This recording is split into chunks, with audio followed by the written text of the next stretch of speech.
So I just saw this article pop up on CNBC and it says 72% of recent homebuyers have regret about their purchases. So we're going to take a look at what these regrets are and how you can avoid them when you're looking to buy a home.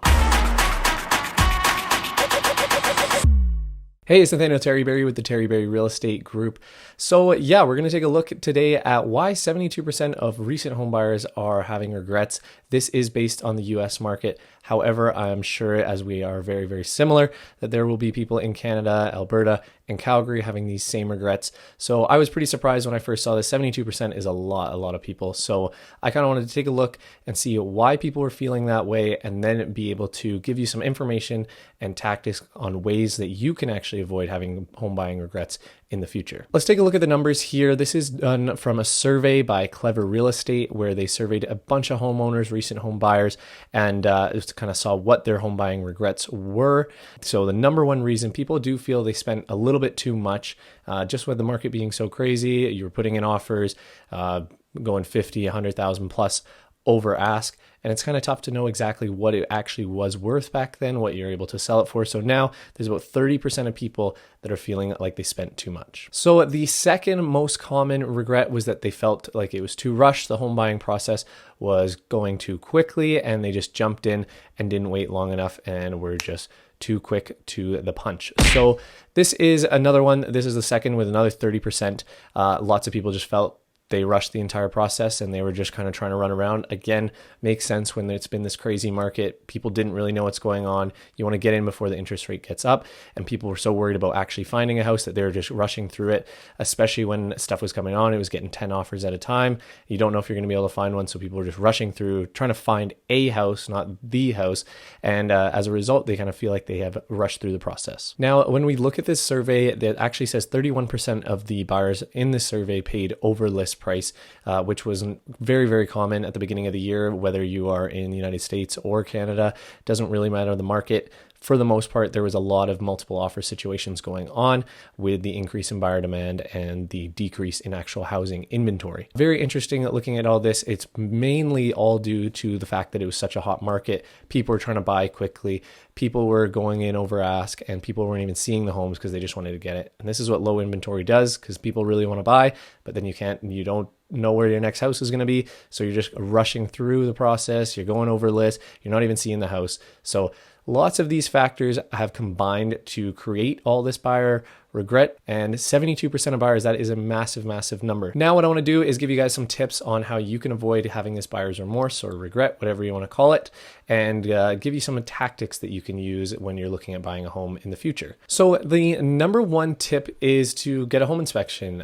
Reading through this article, 41% of the people surveyed actually went through and just didn't get a home inspection because they wanted to make it more appealing to the seller for whatever reason. Obviously, that is kind of what some realtors will suggest, is to take conditions off. If you're going in and a house is 500,000 and you're offering 500,000, somebody else is, but you don't want a home inspection, that's going to be a little bit more appealing to a seller. However, I always recommend to get a home inspection. You don't want to get into the home, find out you got cracks in the foundation, or they got to dig up the sewer line, and that's going to be 30,000. So this is one now, especially that you can do because the market is not as hot.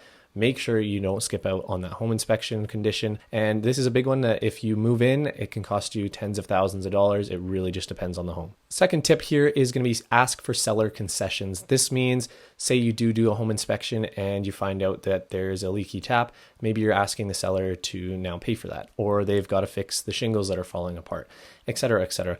Basically, it's just including conditions that will allow the seller to actually help you out instead of you having to do all the work. You can even ask for cleaning, making sure that you ask for an extra walkthrough to go through the home and measure. Certain things like this just gives you a little bit more peace of mind when buying. Means that it's going to be handled before you actually come into the house, and you don't have to go to work right away with your tool belt. So this is another big one.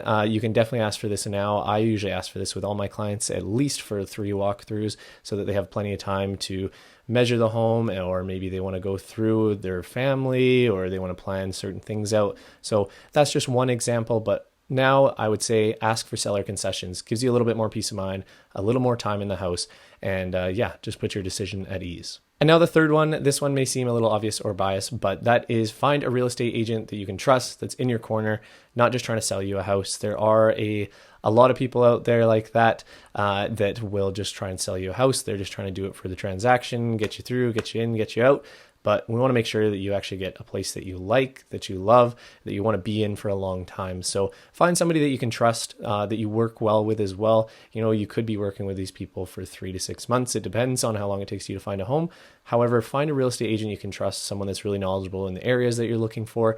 They can provide a lot more insight than somebody that's just going to open the door for you, let you in, and try and push you to push on an offer. So this is a big one. Lots of people don't think about this. People will go through the list agent. People will just pick up the phone and call any Joe Schmo. But make sure you find a good, quality, knowledgeable real estate agent that you can trust, and it'll make your process go so much smoother. So these are the kind of reasons why people are regretting their home purchases, and those are 3 tactics that will help you if you are looking to buy in the future to not have any of that buyer's remorse and feel really comfortable in what you've purchased. It is a big purchase after all, so we want to make sure you are 100% comfortable and solid with it. It's not just something you can throw away if you don't like it, right? So anyway, let me know down in the comments below what your biggest home buying regret is, or your biggest home buying fear. Let me know and I will reply to your comments, hopefully get you some answers. And if you do have any other real estate questions, feel free. There's a link below. Schedule a call with us. I would be happy to talk through anything with you and kind of put your mind at ease for the home buying, home selling process,